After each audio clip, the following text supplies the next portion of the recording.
To CNBC TV18 breaking news. It's a big deal which has seen enough drama that the market has been witness to. But finally, the end result has been it's back to square one when it comes to JP Associates selling its cement units to UltraTech. So the deal is done finally at a slightly higher price than what it had been agreed upon on 31st of March this year. What has been concluded by both the boards and has been finalized by JP Associates as well as UltraTech Cement is that the deal that had been signed in March is very much through, and the 21.2 million tons of assets or cement assets, JP Associates assets, has been sold to UltraTech.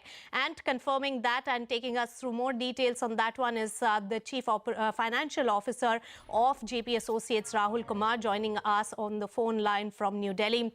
Mr. Kumar, good to have you on the show. First of all, the question is, how has the sale price been upped from 15,900 odd crore rupees to about 16,189 crore rupees? What was the negotiation which led to upping the price?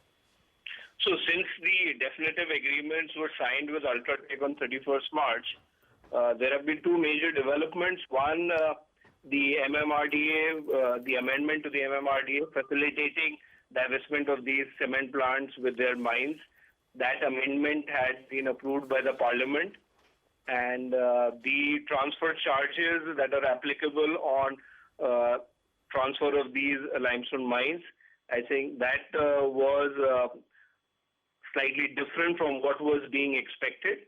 Also, one of our plants in UP, where the matter was currently sub judice, we have an order from NGT, which clearly paves the way for us to complete whatever formalities are pending and get the plant on stream. So these two developments helped us get an increase in the enterprise value by about 289 crores. Mr. Kumar, what was the issue between the two parties in question, and what is also the angle of strategic debt restructuring? Where did that come from? And the board is not agreeable on that one. How are you going to convince your largest lender, ICICI Bank, on this one? No, so let me correct you on that. One, there was no issue between UltraTech and JP. So post signing of the definitive agreements, this was the next logical step.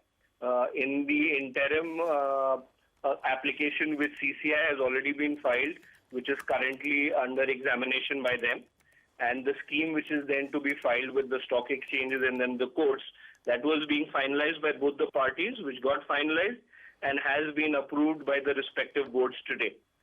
So far as the strategic debt restructuring is concerned, in the last meeting of the joint lenders forum of the company, this was a proposal which was initiated by the lead bank.